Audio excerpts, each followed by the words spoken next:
శ్రీమాత్రే నమ. జయ గురు దత్తాత్రేయ నమ. ఈ వీడియోలో మనం కుంభరాశి వారు జీవితంలో స్థిరపడాలంటే ఏ జాగ్రత్తలు తీసుకోవాలి, ఏ నియమాలు పాటించాలి అన్న విషయాన్ని ఈ వీడియోలో పరిశీలించే ప్రయత్నం చేద్దాం. మరి కుంభరాశి వారికి 2 రాశ్యాధిపతులు ఉండడం జరుగుతూ ఉంటుంది. ఒకటేమో శని రాశ్యాధిపతిగా, ఇంకొకటేమో రాహుగ్రహం. సో ఎప్పుడైతే రాహు దీనికి అధిపతి అవుతున్నాడో గత జన్మ సంబంధించినటువంటి ఫలితాలు, అది మంచైనా చెడైనా ఈ జన్మలో అనుభవించవలసి ఉంటుంది. సో ఏదో విధమైనటువంటి కర్మ సంబంధం, రుణానుబంధం, గత జన్మ బంధం లేకుండా ఈ కుంభరాశిలో జన్మించడం జరగదు. సో ఈ కారణం వల్ల వీళ్ళకి అనేక మంది వీళ్ళ జీవితంలో సహాయపడుతుంటారు.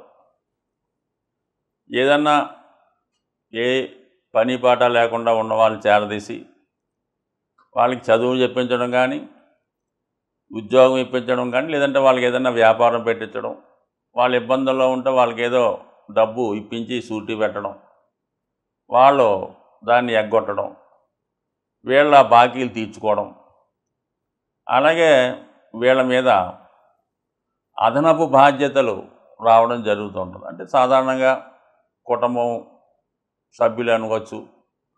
మరి ఈ రోజుల్లో కుటుంబ సభ్యులతో పాటుగా అదనంగా వేరే కుటుంబాన్ని కూడా పోషించవలసి రావచ్చు. వీళ్ళ జాతకరీత్యా అది స్నేహితులు అవ్వచ్చు, దగ్గర బంధువులు అవ్వచ్చు,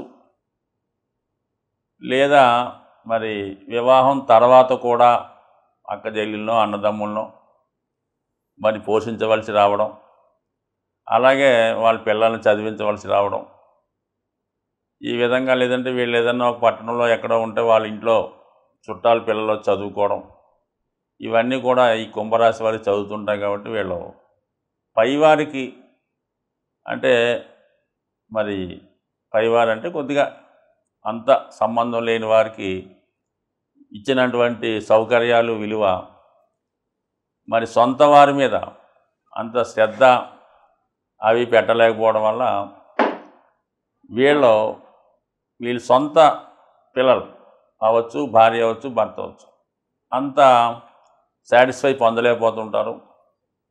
మరి వీళ్ళ మీద శ్రద్ధ పెట్టకపోవడం వల్ల వీళ్ళ చదువులో కూడా వీళ్ళ పిల్లలు అంత అభివృద్ధి చెందలేకపోవచ్చు.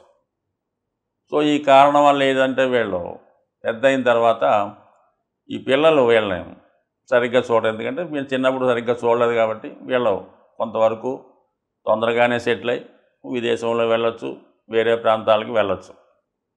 అయితే వీళ్ళు మరి ఈ కుంభరాశిలో ఉన్నటువంటి తల్లిదండ్రులు అవ్వచ్చు, వాళ్ళు పిల్లల నుంచి అంత ఆదరణ పొందలేకపోతుంటారు. జీవితంలో చాలా వరకు వీళ్ళు పరోపకారం వల్ల, ఇతరులకు సహకారం చేయడం వల్ల, సెల్ఫ్ మిస్టేక్స్ వల్ల, స్నేహితుల వల్ల, అన్నదమ్ముల వల్ల, దగ్గర బంధువుల వల్ల ఎక్కువగా నష్టపోయే అవకాశం అయితే జీవితంలో ఉంది.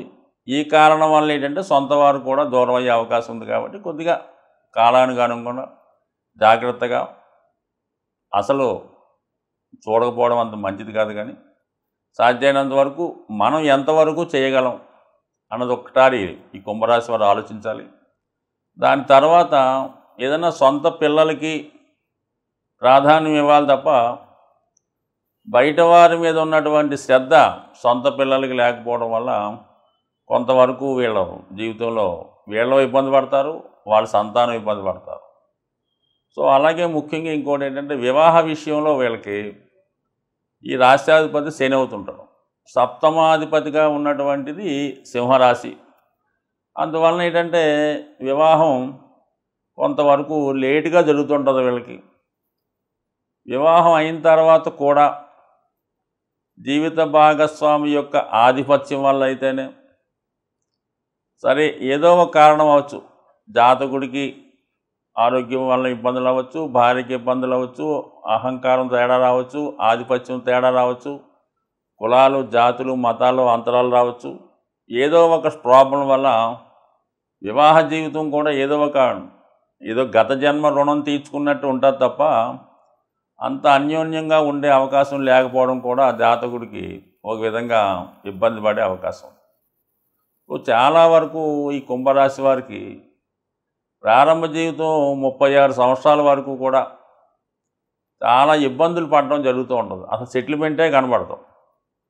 ఈ టైంలో మళ్ళీ ఈ చదువుకునే టైంలో ఈ బంధాలు బాధ్యతలు హెల్పింగ్ నేచర్ వల్ల ఈ వివాహ విషయంలో కూడా ఎవరినో ఒకరిని ఇష్టపడడం, ఆ ప్రేమను కూడా త్యాగం చేయడం జరుగుతూ ఉంటుంది. అందుకని కొన్ని అలా జరిగిపోతుంటాయి. అందువల్ల వీళ్ళకి ఈ గ్రహం నక్షత్రాలు ఈ కుంభరాశిలో జన్మించిన వారికి ధనిష్ట, శతభిషం, పూర్వభాద్ర నక్షత్రాలు జరుగుతుంటాయి. అంటే ఈ 3 నక్షత్రాల యొక్క ప్రభావం కూడా ఈ కుంభరాశి వారి మీద కామన్గా నడుస్తుంటుంది. అందుకనే ఈ 3ని ఒక చోట చేర్చి ఒక రాశిగా నిర్ణయించడం జరుగుతూ ఉంటుంది. ఇది ఈ రాశికే కాదు, ప్రతి రాశి వారికి కూడా ఆ రాశిలో ఉన్నటువంటి నక్షత్రంలో జన్మించినప్పుడు ఆ రాశిలో ఉన్నటువంటి మిగతా నక్షత్రాల ప్రభావం కూడా వాళ్ళ మీద కంపల్సరీగా ఉంటుంది. సో అందువలన ఏంటంటే వీళ్ళకి కుజ దశతో ప్రారంభం అవుతుంది అనుకుందాం. ఏది ధనిష్ట నక్షత్రం అవటంలో 3-4 పాదాలు కాబట్టి 3.5 సంవత్సరాలు. కుజుడు ఈ రాశికి మిత్రుడు కాకపోవడం, అలాగే మరి దాని తర్వాత వచ్చినటువంటి రాహు ఎంతసేపు కూడా గత జన్మ ఫలితాన్ని బట్టి ఈ జన్మలో ఫలితం ఇవ్వడం జరుగుతూ ఉంటుంది. అంటే ఇంచుమించుగా 18 సంవత్సరాలు ఈ రాహు మహాదశలో, ఎస్పెషల్లీ ఈ కుంభరాశిలో జన్మించిన వారికి వారి గత జన్మలో మహోత్తరమైనటువంటి ఉపకారాలు చేసి ఉంటే ఈ జన్మలో కొంత బాగుంటుంది. అసలు వీడు పుట్టిందే గత జన్మ రుణాలు తీర్చుకోవడానికి కాబట్టి ఈ 18 సంవత్సరాల రాహుదశ కంపల్సరీగా అనేక రకాల అనుభవాలు చూపిస్తూ ఉంటుంది. దగ్గర వాళ్ళని దూరం చేస్తూ ఉంటుంది, అక్కర్లేని వాళ్ళని దగ్గర చేస్తూ ఉంటుంది. అది వ్యక్తులను అవ్వచ్చు, ఆలోచనలు అవ్వచ్చు, అలవాట్లు అవ్వచ్చు. అలాగే చదువు మీద కూడా పెద్ద శ్రద్ధ పెట్టకపోవడం వల్ల ఏదో అంతంత మాత్రంగా చదువుతూ ఉంటుంది.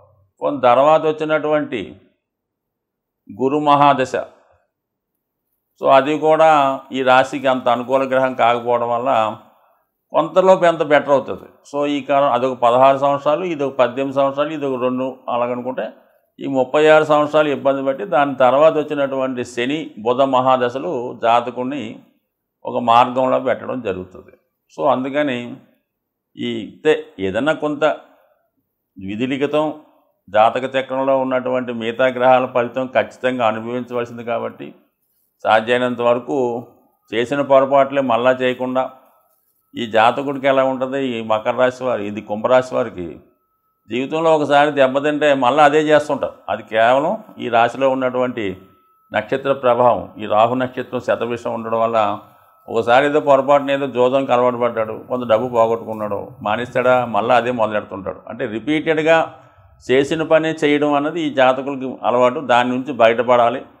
సాధ్యమైనంత వరకు సొంత వారికి ఎక్కువ విలువిస్తూ బయట వారిని చూడకపోవద్దు, బట్ కానీ సొంత వరకు చేసుకొని తన సొంతం కోసం ఆలోచిస్తూ మరి ఎప్పుడూ నిరంతరం మరి శివుణ్ణి ఎక్కువగా పూజించుకోవాలి. ఈ రాహు ఇందులో ఉండడం వల్ల గత జన్మ బంధాల నుంచి బయటపడాలంటే నిరంతరం శివుని ఆరాధిస్తూ శివుణ్ణి విధి విధానంగా పూజించుకోవడం వల్ల జాతకుడు ఖచ్చితంగా మరి ప్రథమ జీవితం అంటే ఫస్ట్ హాఫ్ ఇబ్బంది పడినా రెండవ భాగంలో సుఖ సంతోషాలు అనుభవిస్తాడని ఆశిస్తూ సాధారణంగా మనం ఈ గోచార ఫలితాలు పరిశీలించినప్పుడు వ్యక్తిగతంగా వారి రాశులను బట్టి కాకుండా సహజంగా ఏర్పడే కొన్ని గ్రహాల కలయికలు జాతకులు అందరి మీద ప్రభావం చూపిస్తూ ఉంటుంది. అంటే సహజ రాశి చక్రం అయినటువంటి ఉంటుంది. అంటే అది మేషం లగ్నంగా తీసుకొని 12 భావాలు లెక్కేయడం జరుగుతూ ఉంటుంది. సో ఈ భావాల్లో కొన్ని గ్రహాలు బలంగా ఉన్నప్పుడు అవి జాతకులు అందరి మీద ప్రభావాన్ని చూపడం జరుగుతూ ఉంటుంది. మరి ఇప్పుడు ఈ సహజ రాశి చక్రంలో ఈ కుజ రాహులు 12వ స్థానంలో సంచరించడం వల్ల ఒక విధంగా కొంత అవినీతి కార్యక్రమాలు అక్రమాలు, అది దోపిడీలు అనుకోవచ్చు, రోడ్డు ప్రమాదాలు అనుకోవచ్చు, అన్యాయంగా ప్రవర్తించడం అనుకోవచ్చు, దుర్మార్గంగా, ఇవి కొద్దిగా ఈ లోకంలో, ఈ ప్రపంచంలో, ఈ దేశంలో ఎక్కువయ్యే అవకాశం ఉంటాయి. సో ఈ దౌర్జన్య కార్యక్రమాల వల్ల సాధారణ వ్యక్తులు, మధ్యతరగతి కుటుంబాలు చాలా వరకు ఇబ్బంది పడుతూ ఉంటారు. సో అలాగే ఈ గురువు రవి కలిసి ఉండడం, ఒక విధంగా ధనస్థానంలో ఉండడం వల్ల ఫైనాన్షియల్ ఫ్లో బాగా పెరుగుతూ ఉంటుంది అన్నమాట. ఆర్థిక సంపద పెరుగుతుంది, మనీ రొటేషన్ పెరుగుతూ ఉంటుంది. బ్యాంకింగ్ రంగం, ఫైనాన్స్ రంగం చాలా డెవలప్ అవుతూ ఉంటుంది. అంటే రెండో స్థానం అన్నది సహజ రెండో స్థానం వృషభ రాశి, ఫైనాన్స్ సంబంధించింది. ధనకారకుడు అక్కడ సంచరించడం వల్ల ఫ్లో ఆఫ్ మనీ ఎక్కువ పెరుగుతుంది.